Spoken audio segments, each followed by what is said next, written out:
and welcome to 9 to 42, the podcast from the team at the Guitar Show UK. Join us for interviews, updates and chat with artists, influencers and those that manufacture the gear that we love. Hello and welcome to 9 to 42, which is the podcast from the guys at the Guitar Show UK. And my very good and very svelte friend Jason Hunt is on screen because you've lost like most of your body weight, haven't you? No, not all of it, but yeah, I've lost some. It was came out of the final lockdown and went, yeah, this hasn't been good. I was really good the first lockdown. I exercised every day. That first, what was supposed to be 12 weeks or whatever. By the time it got to the third lockdown, I was just eating chocolate bars all day, if I'm perfectly honest. So yeah. I'm on day 29 of not drinking. Well done you. And I can't work out why. I'm not running any quicker. I've not lost any weight. I've been miserable. Well, you go on holiday in a couple of days, don't you? I do. Do the classic get to the airport at 3 a.m. and get yourself a pint. Yeah. Get nip to the spoons and get myself a Guinness. Yeah. Yeah, I'm not doing that. I'm not doing that. Before we get to our guest, and we're not keeping him waiting on purpose much. Me and you are going to the podcast show tomorrow, aren't we? We're going to pretend to be podcasters. We are, yes. It's very exciting. It is exciting. I'm really excited. I know, you're more excited than I am. I am. I'm genuinely really excited about this. I'm more Nobody is going to know who we are. No, but I'm more excited about I said to you, why don't we go and get lunch around Denmark Street and go guitar shopping afterwards? Yeah. Well, I've sold this as a work trip. So, the fact that you're wanting to go for 3/4 of an hour and then toddle off to the West End. Yeah, also, I'm excited about the fact that I managed to upgrade myself for 50p to first class travel tomorrow morning. I'm so jealous of that. Anyway, let's crack on, because our guest has got no idea about what normally goes on in this. In fact, that could be the first question. Before I introduce you, guest, for the purpose of the recording, we'll call Billy. Have you ever listened to any of these? I haven't as of yet, actually. Right, they don't get any better than this, no, they don't. Honestly. You've just had an example of the magic. Well, it's been brilliant so far. I think it's been quite funny, actually. All right, well, you've only got 50 odd to catch up on then. We're over the moon to have Billy Watman with us. And Jason's known Billy for a while, but I met you for the first time, 3 weeks ago? 2 weeks ago? When was the guitar show? 2 weeks ago. 2 weeks ago. 2 weeks ago, yeah. Because I had to introduce you on stage. Oh my God, I remember. Having never met you. Our little chat before. So I came to find you, and that was the first time we met. But he's a bit of an enigma. It's one of those things. If you've never seen Billy play, I would never normally say to anybody, stop the podcast now. But stop the podcast now. Just Google and watch any one of the videos that comes up, and then come back and join us in a few minutes. Because with a dropped jaw, which is exactly how I was 5 minutes after introducing you on stage. So go away and do that now. Have you done that? Welcome back. Thanks for doing that. Thanks for playing, and we'll crack on. Oh no! As before. Now we've got downloads that now last about 3 minutes, and that's it. Well, no, I think it's worth it in context. So Billy Watman's with us, and we're just going to introduce him as guitarist. Yeah. And as I say, I met Billy for the first time, a couple of weeks ago. Jace, when did you and Billy first meet? Oh God! I mean, you've been doing the guitar or coming to the guitar show for years, haven't you? There must be. I don't even know. I think it's just so fogged with lockdown and COVID, with everything getting cancelled. I want to say like 4 years. Yeah. 4 years. Yeah, possibly. Because I also started to get them all confused with like the London Guitar Show. Oh, don't do that. And then mine's better. No, true. But I mean, is it like where I'm confusing myself of getting to these guitar shows? Well, yeah, I want to say it was 4 years ago. I think the first one. Were you? I think the first time I came across you, somebody came into the office and said, "Do you want to go upstairs?" And no disrespect, there's a kid playing on possibly the Tanglewood stand. I can't remember. Might have been Tanglewood Faith. Something like that. Probably the Faith, I would imagine. Faith. And was it the one like in the acoustic room? The first, yeah. That was the face sound. And so I went upstairs and sort of watched you for a little bit, and then left in disgust at my own lack of ability, because you'd have been about, I don't know, 16 at the time, something like that. Yeah. And then I think because you played on the live stage before, but like you say, the lockdowns have just kind of confused things. I'm not entirely sure where we are really anymore. Other than that, I spent lockdown 3 eating chocolate bars. Well, for a bit of context when we start. So, Billy, I'll just ask you outright. I know you shouldn't ask this question, but I'm going to ask you outright. How old are you? I am 21. Right, okay. 21 as it was my birthday, just a couple of weeks before the guitar show, actually. Oh, congratulations. Was the guitar show was the 8th? 7th and 8th. 7th and 8th? Yeah, it was the week before. My birthday was the 2nd of May. So, are you... so you're at the Royal College of Music? Yes, I am. Have you just completed your degree? No, so I've got 1 more year left. So it's a 4-year course. I'm in 3rd year now, just finishing. Almost finished my 3rd year. So, how's that gone? It's been very well. I've really enjoyed it, and they've been very supportive of all the stuff I do outside of college as well, which is obviously mainly what I want to represent as kind of like the brand I'm trying to make my thing. So I think that's really nice as well. So, as someone who's a course leader at BIM, but I do event management, obviously, not guitar. That would be an awful course if I ran the guitar one. Well, I think I'd sign up for that if you did guitar. I mean, the first lesson is your strap's not long enough. Lower, lower, lower. So, I mean, what sort of modules are you doing? Sorry, this is probably completely off topic, but I am genuinely interested. Yeah, so obviously it's a performance-based course. So obviously everything I'm doing is mainly, just guitar, literally just playing guitar. And then my modules that I've chose for this year have been jazz harmony and sound recording. Oh, right. So I think they've been really fun, actually. They've been really great. But yeah. Do you do any cultural stuff as well? Sorry, Ant. Sorry, this is education chat. In what sense? So we do. I mean, the kids that come to us and study guitar do guitar and more guitar, and occasionally they'll opt for a module that's kind of like sound recording or songwriting or something.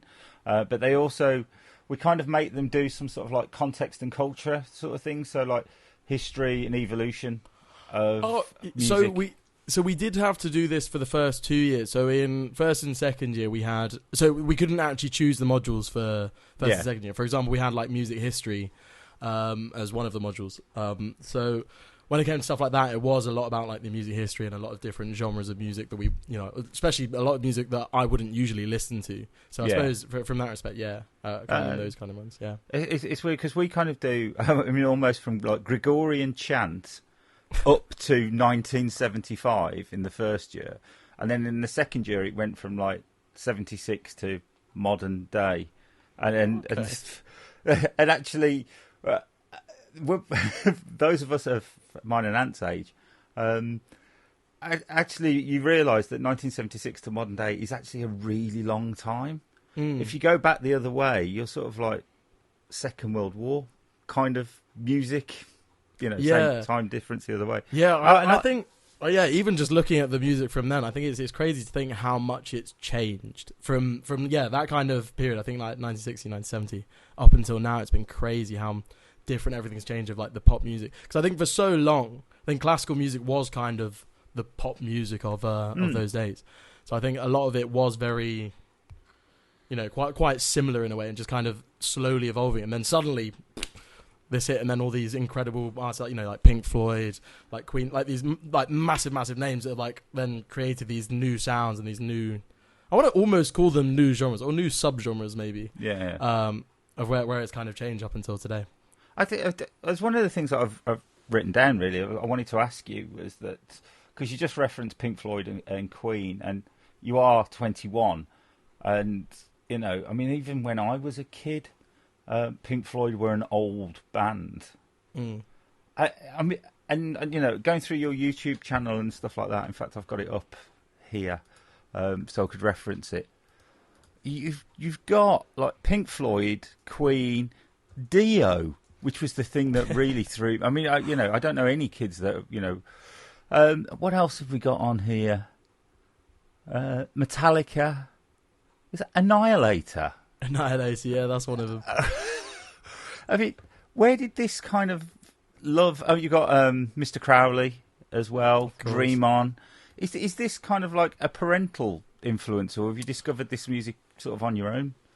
Yeah, I think I owe a lot of my music taste. I owe a lot of it to my dad, because I think, and even just to me picking up the guitar in the first place, because like neither of my parents are musical, but I think the main thing that kind of inspired me. So my dad always had a guitar like lying around the house, but he would always play a lot of like classic rock stuff. So classic rock was like the main thing he was into.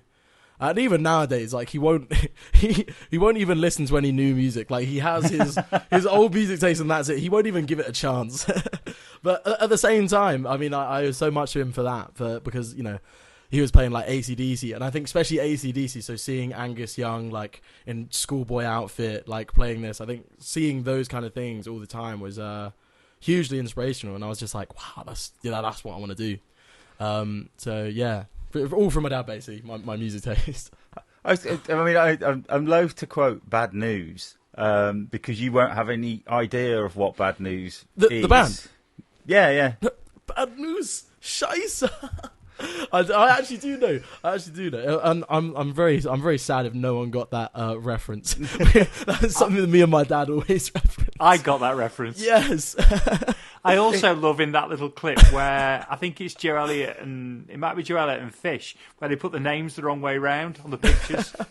I think that's a brilliant bit. No, on that. and yeah, I actually do know who Bad News are. And again, shout out to my dad there because he was there watching, like bringing me through all of these. We were watching Bad News together. Because there's that classic quote where Vin Fuego says, like Jimmy Page. I think it says something because Jimmy Page didn't write Stairway to Heaven until he was like 24, and I could play it by the age of 11. And there's a video of you from 13 years ago playing Stairway to Heaven on YouTube. Oh god. Yeah, I was 7. I was 7 years old. I think that was the first time I'd ever played live. Jesus Christ. It's a little bit rough. The video, but it is a little bit rough. But yeah, I'm quite proud of it. Like looking back at it, thinking you should be at 7. I was still playing Starsky and Hutch. I think I was playing Doctors and Nurses, and I'm trying to think who with, but I probably better not name her. Yeah, move on. It is fascinating, going through this. You got Lady Madonna, Hotel California, and everything. So I suppose it's a shout out to John really for kind of like really influencing you. I mean, there are bits of is the Bach on here that you're playing at some point? Oh, I don't know if it's posted anywhere, but there is. Oh, I think there is a short video of it actually. Yeah, Bach Violin Suite Number 1. Yeah. So when you're studying and you're taking these modules and you're doing, did you say you were doing jazz? So doing jazz harmony is one of them. Yeah. Jazz harmony. I have no idea what that actually means. Are you sat there sort of like trying to play these sort of songs, or are you creating your own new songs? Yeah. So everything I've always done. So even going back to like pre-Royal College. So I studied at Purcell, which is a music school, and I was there for 5 years before sixth form. So from year 9 to year 13, and literally it was basically the same as what I'm doing now. I think that was quite nice because it was almost like a little warm up for what I'm doing now. But yeah, that was all just strictly classical, as in like really just learning all these different classical pieces, like the way. Yeah, I mean, the way they are. I think I always try and switch it up a little bit. For example, in my so at the end of every single year we have our final recital, and in my final recital last year I played Another Brick in the Wall, Pink Floyd, as one of the pieces, and then this year I'm playing my Mr. Crowley arrangement as well as one of them. And then even going way back to my audition for Purcell, I think this was a bit of a gamble, but I'm very glad I did it because it also kind of showed them what I wanted to do. Because so for the audition, you chose two pieces of any of your choice, and I did one Bach piece and Bohemian Rhapsody. So Yeah, it was a bit of a gamble going to a classical music school, having Bohemian Rhapsody as one of my audition pieces. But they loved it and they were really supportive of it, and yeah, it was really great. So I think it's nice. I try and integrate the arrangements and everything I can whenever I can. So Well, I've got a couple of questions now then, and I'm saying that so Jason doesn't jump in. So the first one is, and it's not a question, more of a statement. And it's worth going out to watch the video, because when you did Another Brick in the Wall a couple of weeks ago, the bit that really struck me was that thing with the capo. Oh, the half capo, yeah. The half capo. And how you'd worked out that using a half capo with a particular set of tunings allows you to get the dynamic range you needed to attack that particular song and get the feel of the song, and it really, really works. Thank you. And I mean, I suppose straight away, how did you even think of that? It was a bit of a. It wasn't like obviously straight away. I wish I could say that I just waxed it on and just had this idea. But I kind of been working on it for a little bit, trying to think of ways I could kind of play it. And I was trying to play it without the capo at first, trying to hold it down. When it was all just a bit too awkward and not really working. And I was working with my teacher as well in our lessons. So shout out Gary Ryan. Awesome guitarist, incredible guitarist as well. Actually, he's one of the main reasons I wanted to come to RCM, because he does stuff slightly outside of classical stuff as well. So I knew he could help me in that field of things, and he did. And he kind of came up with, because he was the one that came up with the idea of it being over the top, of hammering it over the bass line over the top. And then I can't remember the exact moment when I thought, right, I'm gonna go to this shed and saw one of my capos in half and then whack it on. But I think I was trying to play this like the chord, so I knew what chord I needed to have. And I knew that if I detuned the G and the B string to a A and a C, so in open tuning, the tuning is D A D A C E. So the top three strings are basically just an A minor chord. So then once you put the fifth fret, like just the top three strings, you bar the fifth fret, now it's a D minor chord. So when I figured out that, okay, so if I half a capo and then managed to get it on there, my completely open chord is the exact chord I need to be doing for the guitar part of Another Brick in the Wall. Then meaning that I could hammer on the bass line, and then the rest of it just kind of came working around the because the rest would have to be a workaround, wouldn't it? Because at that point you're fixed, aren't you, with what you've got? Yeah. So then, like solo and bits and pieces, you're going to have to just find a way of working that, however awkward it might be. Yeah. Okay. So then the follow-on question from that, and again, if you haven't seen that, then watch that, because that's really interesting and it's a great insight into what you do. How much time does it take to start to think about the arrangements? Because the bit that always knocks me out is the integrity of the sound of the song within the arrangement. So you're doing a lot of clever things to ensure that at every point through the song, it still sounds like the song. You're combining the melody and the chordal aspect. You're bringing in various instrument voices. You know, that must take a long time. And do you get quicker at it the more you do it? Or is every single one just right, shit, I've just got to start from scratch here? Yeah, well, I mean, I think some things are obviously easier than others. So sometimes they do just roll off, and they quite just come from the part I've worked before quite nicely. But yeah, you know, a lot of the time I will sit down with something and try it, and it just won't work. And then, you know, I won't necessarily give up on it, but I'll go, okay, this isn't quite what it is. But then, you know, there's other times where before I even pick up a guitar, I'll hear it like in my head before I play it. So I'll kind of, you know, I'm listening to the song and I'm kind of getting these ideas. I think that's kind of come from doing the arrangements and doing all these different arrangements, and, you know, especially playing a lot of arrangements and playing a lot of just a lot of everything. Just trying to do as much as I can. Obviously, I think that helps hearing those things. So when I'm listening to a piece, I think there's two main things that I have to have in mind. Is one, I'm thinking, okay, my mind's trying to break the whole tune apart, as in to all the different things. Okay, I've got the guitar, I've got the bass, I've got the drums, I've got the melody, and I'm really trying to focus in on just these solo parts throughout the piece.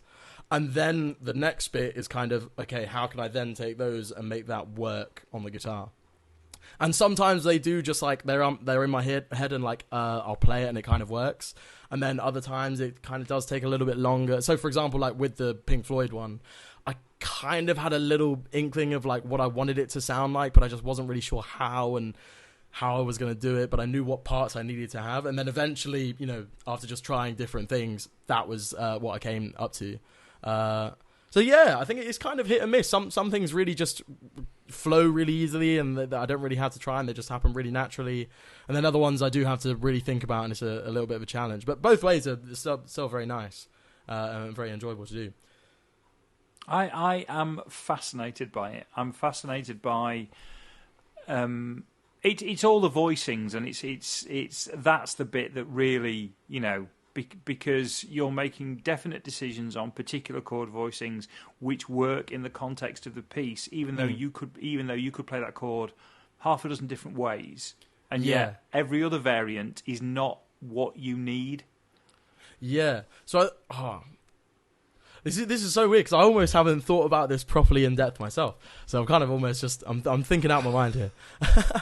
Speaking out my mind, sorry. But I think it's like, yeah, so as you said, there's like, you know, a dozen different ways that you can play a chord, and it will sound almost different completely every single time. And then on top of that, there's also loads of different places on the guitar where you can play this, and it will, like the same voicings where it will sound the same, but then give me different options of, if I need to hold this chord, say it's like a 3-note chord, I can have that in, you know, 3 or 4 different places along the guitar neck, but then because of where it is, I'll be able to reach different notes easier. So for example, if it's a melody that needs to come over the top, it might work in one place but then not work in another, if that makes sense. No, it makes perfect sense. It is just, for somebody who doesn't have a clue where you would even begin to do that, and for whom, you know, it has that guitarist thing of my hands fall into the same shapes over and over again, it's truly one of the first people I remember seeing doing it. It was Knopfler when I first started watching Knopfler, and when he was doing stuff, particularly stuff on you know, on the electro, so the Telegraph Roadie type stuff and the Romeo and Juliet type stuff and what have you, on the, you know, particularly the classical stuff, and it was then when I started to think those voicings are really interesting. What he's using, you know, how do you even begin to start to do that? And it's central to what you do. Yeah, I think, and this kind of comes from the piano and jazz, like more jazz piano, to be honest, and even jazz guitar, to be honest. And I think that one thing that happens, so for example, I think it's very easy to just, when you have a chord progression, just to play the first inversion of every single one. Oh, sorry, not the first, just the tonic version of every single one, and just play them exactly where they are, exactly where the bass note is. Whereas with jazz, it's more about moving it as little as possible to get to the notes that you need to. So revoicing, so having like a chord in one place and then changing 2 of the notes, just one of them going up and one of them going down, and it being the new chord you need. But then the sound is so similar to your first one that it's so at home with that, instead of jumping all over the place with these different chords. So it kind of keeps everything very nice and with one. And I think it's good to have those options, because sometimes you do want, and some songs do have that, so you want to try and replicate the kind of sound that the song has. But yeah, so I feel like I'm kind of waffling on a little bit. I think having watched you play, I was just fascinated by it. Because I think it's, for somebody who has no clue, as I say, no clue where I would start to do that, and doesn't have enough knowledge of chord voicings and you know, playing stuff up and down the neck. Because as I say, I suffer from that problem of you know my guitar actually has 16 more frets than I'm ever going to need. You know, then it's just really interesting to see when somebody is such an exponent of it like you are. Well, I think the most important thing is to start with your chords and kind of start, or even a bass line below that, and then figure out where you are, and then kind of as you need to add the melody in, if you need to move to different places, to then start revoicing things.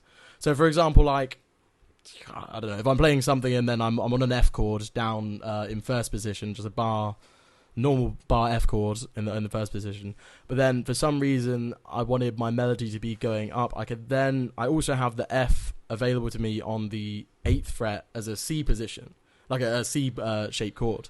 So I suppose literally just having those different options will then kind of change the sound of the piece, and then you can kind of, it's all about bouncing off what you're working with as well. So I suppose, like, if I do go up for a different sounding chord, even though it's the same, it's still an F, but it will sound a lot higher and a lot nicer, then I need to carry this on. I can't suddenly then go back down again, because then I think things will kind of pop out of place. So I think it's bouncing on top of ideas that when you suddenly start working, and then you kind of just go down this kind of road of trying to work it with that. Cool. There you go, Ant.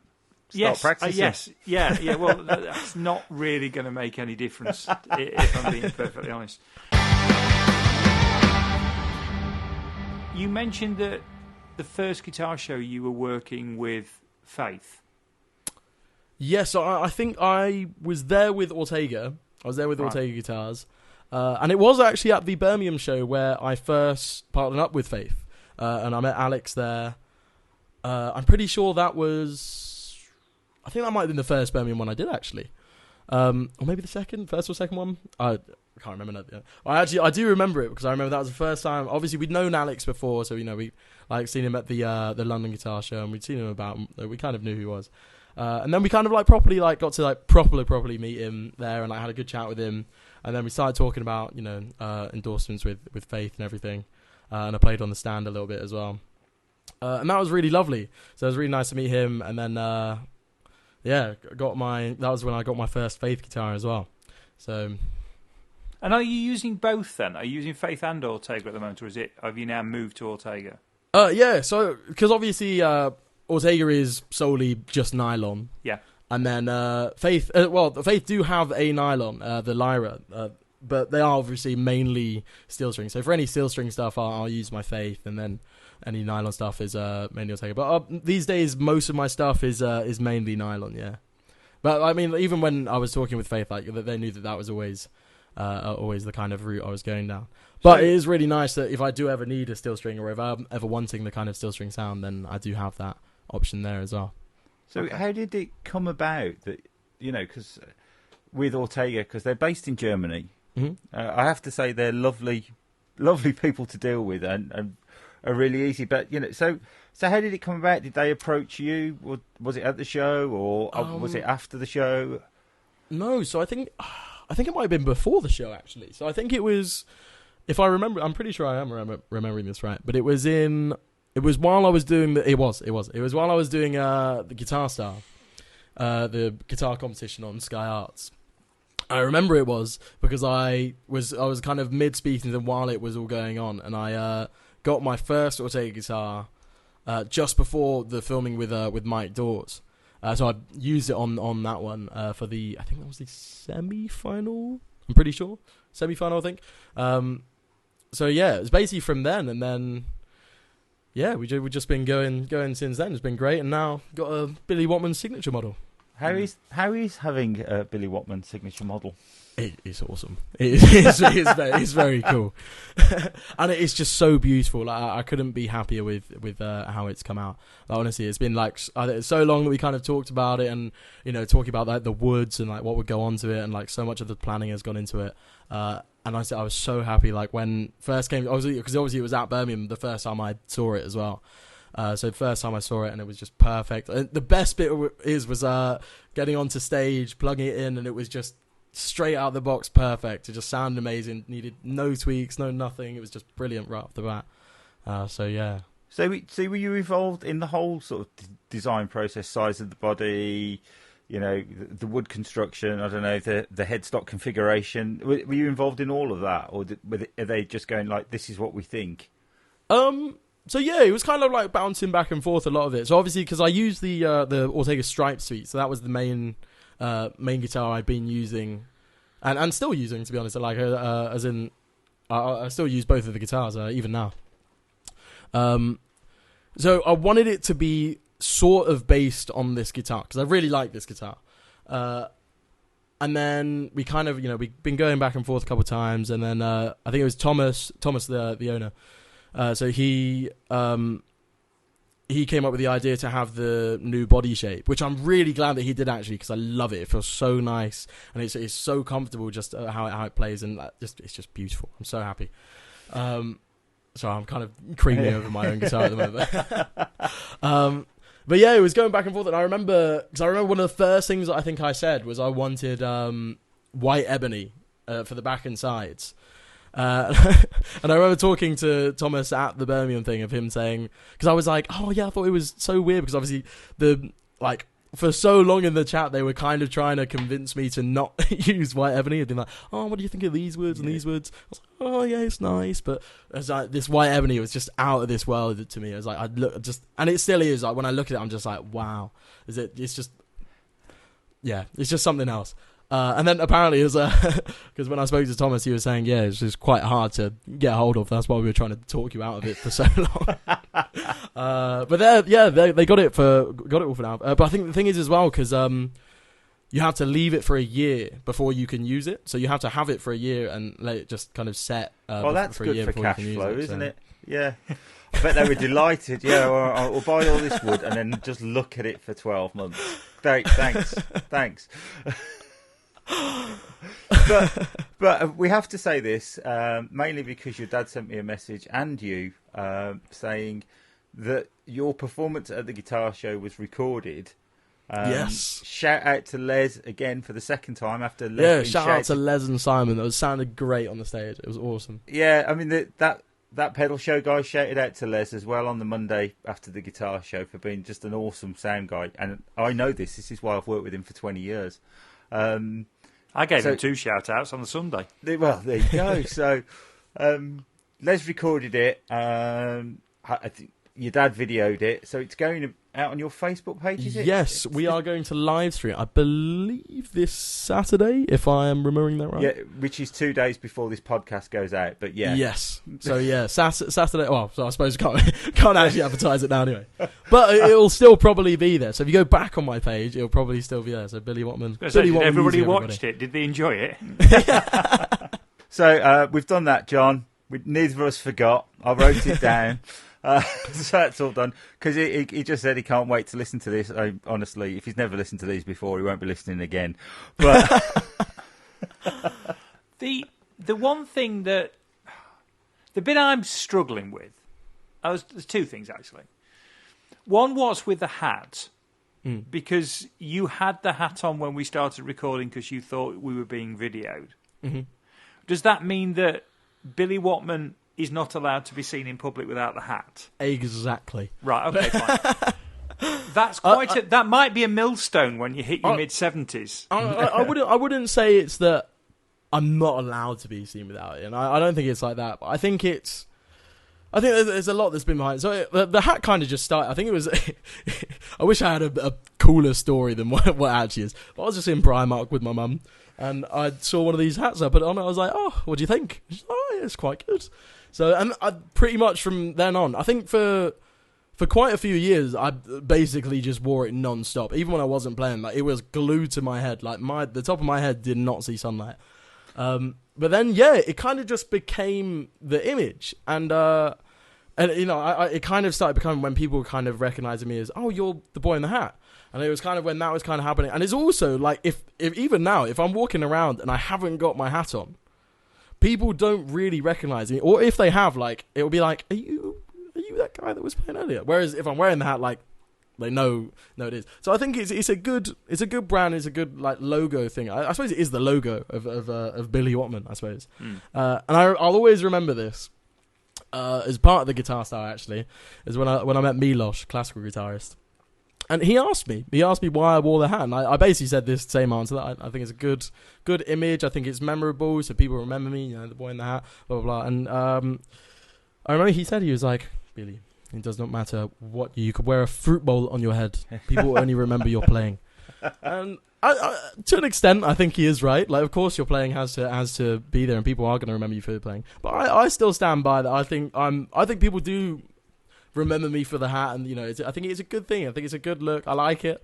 So I think it's what I want to be promoting with the brand. Have you got a backup? I've got like 20. Yeah, you'll have loads. You'll have loads. Good. Primark, if there's a signature hat, Primark have the signature hat's on your way. But yeah, they'll make it out of thing. material you can't use for 12 months. Yeah. Yes, that material has to be laid down for a year. But here's the thing then, because we started off, or we spoke about Angus fairly early on. Now, Angus cuts, I think, a fairly sorry figure in his school uniform now. You've got that to contend with at some point down the line. Is the hat still going to work? I can't see the hat not working. Right, okay. Like, I can't... Like, I've seen, like, old guys wearing the same style of hat, and they still look great. So. Right, okay. You might be right. It's a bit of a jazzy hat as well, isn't it? It's a bit of a. So you might well be you might well be right. I don't think. I think Angus. Yeah, I was getting a bit much with the schoolboy outfit. I think he's probably thinking, "Oh God, still got to wear this." Yeah, but, I bet he's got. I bet they're stretchy ones now. Yeah. To allow him a little bit more freedom. In which case, then, why's the hat not got its own Instagram page? As in, why has the hat not got its own Instagram? Well, because you don't really need to see you, do you? You could actually have an entire Instagram thing where the first thing. What's you the point saw of me? Why am I even here? A bit of your forehead, the hat, and then whatever it is, wherever you are. If that makes sense. Oh, you know what? I might have to nick that idea off you. Right. Okay. Well, you can have that. It's absolutely fine. I've never even thought of it. To be honest. You might as well own it. Totally own it. That could Billy's hat work. Instagram coming soon, folks. You need a better name than that, though. Yeah, Really. Name pending. Yes. My final question of things, and I'm sure Jason's got hundreds left, and obviously we've got a couple of bits of contractual stuff as well we need to get out the way in a minute before we get sued. Not that we would get sued. But the other thing is, because you work with a number of brands. Obviously you work with a number of guitar brands, but you work with a number of other people as well. And you're not the first person to construct tunes using loop pedals. But I was very struck by when you did start to bring that into the live show, how it was very intricate what you did.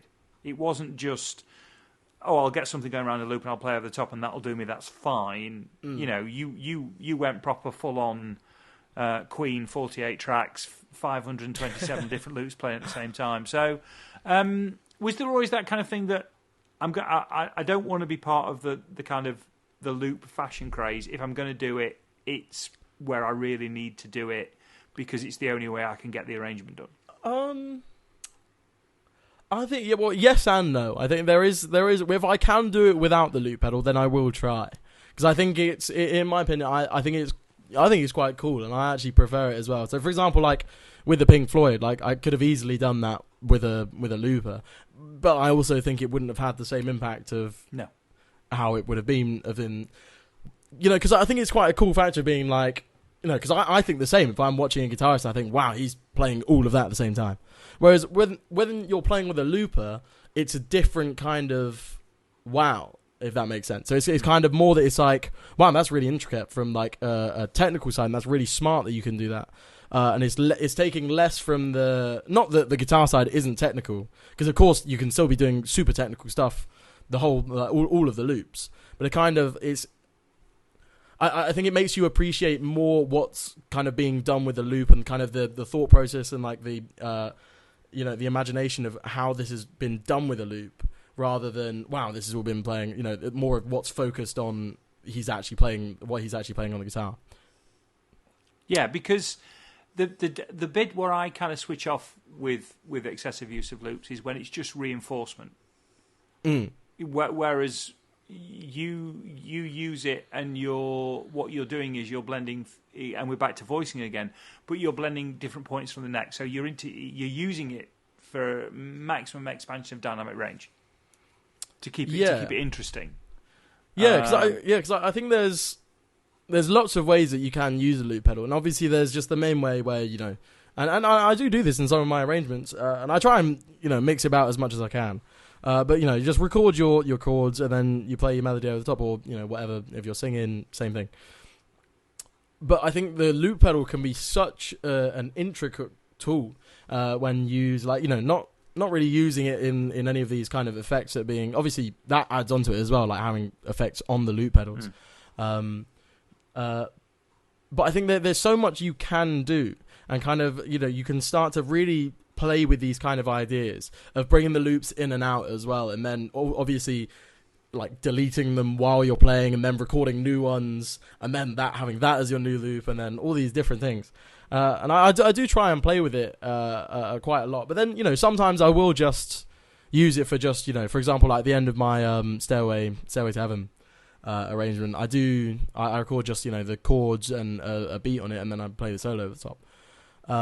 So for example, like that, I am using it more traditionally, like that's how a loop pedal is going to be used. Yeah. And then, for example, like when I'm doing, because what I like to do is I like to explain the loop pedal as well, which is what I did in that set. When I do a mini version of Tubular Bells, and kind of explaining, recording the different layers, and then playing the bass line over the top. And as well, also to shout, I know the video isn't going on, I'm going to go to the video anyway, but a shout out, because when I do that, and obviously I can't play the whole of Tubular Bells live, but there is a version on one of my CDs, which you guys can check out, and on YouTube, plug. Spotify, all that good stuff. Dear. But yeah, so for example, like in using it like that, then it's less so, because then it doesn't really, it's not sounding like you're using a loop pedal almost. It's like you're almost creating this whole atmosphere and this whole kind of new kind of, almost like a band, but like within the sound. So you're almost creating this new sound that doesn't sound like a guitar, that's been created just from the guitar, because of the way that it is being played. But yeah, cool. Yeah, well, I've got one final question, and then we should probably wrap it up. There's a video of you with Brian May playing "Love of My Life." Did you actually meet Brian, or is that some video footage you've taken and put yourself alongside? Yeah, so that was edited. So I haven't actually met him, not yet. But no, I didn't actually get to meet him for that. But that was for the record, I've not met him yet either. But Simon has many times. Oh, you have? Did compare on Saturday. Simon, he wrote. Oh, yeah, no, I know Simon. Yeah. Yeah, he wrote the book Red Special with Brian and stuff. So yes, he regales us with many tales of Brian. Wow, I need to get in touch with Simon. You do. I just wonder, has Brian seen that? Do you know, or? I think so. I'm not sure. I know that because obviously we're dating like back into the, because when the original video of Bohemian Rhapsody was going about, I know that was shared by Queen's official page and Freddie Mercury's official page as well. And I think Brian May might have shared it as well. I'm not sure on Brian May definitely sharing it, but I have some confidence that he has seen it. I hope he has. That's amazing. So in reality, the only person kind of associated with conversation who's met Brian May is actually my wife. Oh. And he was staying in a hotel that she was staying in, and he swam past her in the pool. And apparently, his is not a hair style that takes well to chlorinated water. And you can imagine what he must look like getting out of the. You can stop now. He might come on this podcast one day. and I'll tell him that story. No, don't. I don't think Brian's coming on this podcast, is he? Oh, you never know. Well, if he does, check out my stuff. I'll tell him. He's doing it again. God, dear, Chase. Well, he's done his pitch. We should probably do ours. Yeah, we should. Yeah, we should. Are we doing reverb first or Focusrite? Let's do reverb. I'll read it out. So it's a big thanks to the sponsor of this year's live stage, reverb.com. Reverb is the premier online marketplace for musicians looking to buy and sell gear. Stay up to date on the latest releases and hear from the artists that inspire us all. You can check them out on reverb.com. You are getting a radio voice, you know that, don't you? You are getting a commercial radio voice. It'll not be long before you're doing Butchers from Bromsgrove on whatever the local radio station is near you. Radio WM, mate. Radio Black Country or whatever. We also obviously have to thank our main podcast sponsor, which is Focusrite, and Billy, you've got the whole deal, haven't you? You've got the Scarlet package, you've got the Scarlet, the Scarlet mic. I'm using the Scarlet mic at the moment. I've got my little Focusrite Scarlet Solo that I'm plugging into right now. Yeah, to be honest, I've used Focusrite for as long as I can remember, really.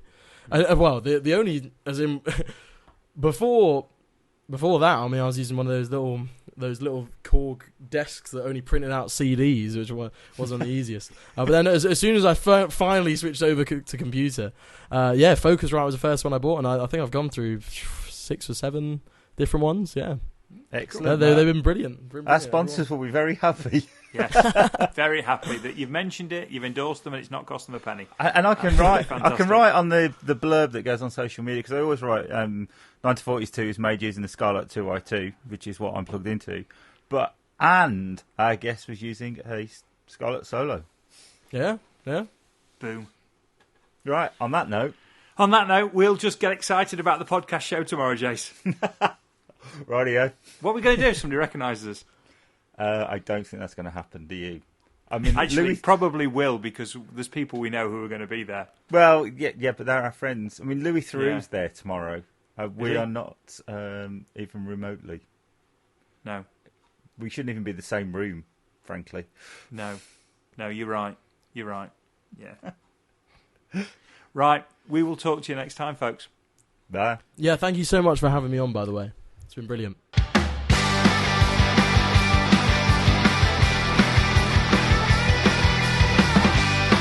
Thanks for listening to 9 to 42, the podcast from the team at the Guitar Show UK. If you've enjoyed the show, then please remember to hit the subscribe button and share with other like-minded souls. For more information about 9 to 42, please follow us on Facebook, Twitter or Instagram at the Guitar Show UK. This has been an A Short Stories production.